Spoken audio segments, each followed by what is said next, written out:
বাসায় আপনারা খুব সহজেই নাস্তাটি তৈরি করে নিতে পারেন।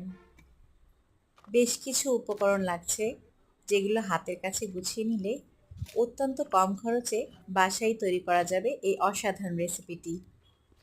এটি বাজারে চড়া দামে বিক্রি হয়। এখানে যে যে উপকরণ লাগছে সেগুলো আমি একে একে নিয়ে নিচ্ছি।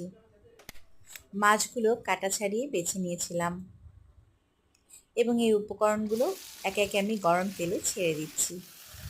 মোটামুটি ভাজা হয়ে গেলে মশলা দেওয়ার পালা। আলুগুলো সিদ্ধ করে নিয়ে এখানে আমি ডিম ফাটিয়ে রাখছি। প্রয়োজনীয় উপকরণগুলো দিয়ে নিচ্ছি। এখন আমি এই আলুগুলোকে এই মাছের সাথে মিশিয়ে ফেলবো।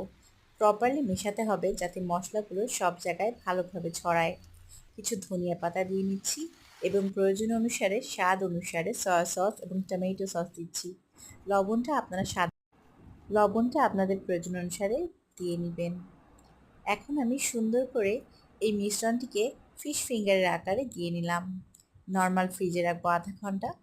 তারপরে প্রথমে ময়দাতে কোট করে তারপরে ডিমে চুবিয়ে এই ব্রেড ক্রাম্পে আমি পুরো ফিশ ফিঙ্গারটিকে ভালোভাবে চেপে চেপে কভার করে নিচ্ছি।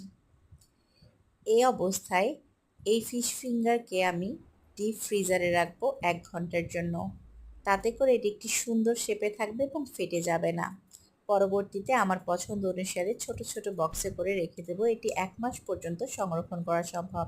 সামনে যেহেতু রামাদান আসছে, আপনারাও বাসায় এটা এনজয় করতে পারেন। মনে রাখবেন, বাসায় তৈরি প্রত্যেকটি খাবার যেমন হেলদি হয়, তেমনি আপনার খরচকে অর্ধেক কমিয়ে দেয়।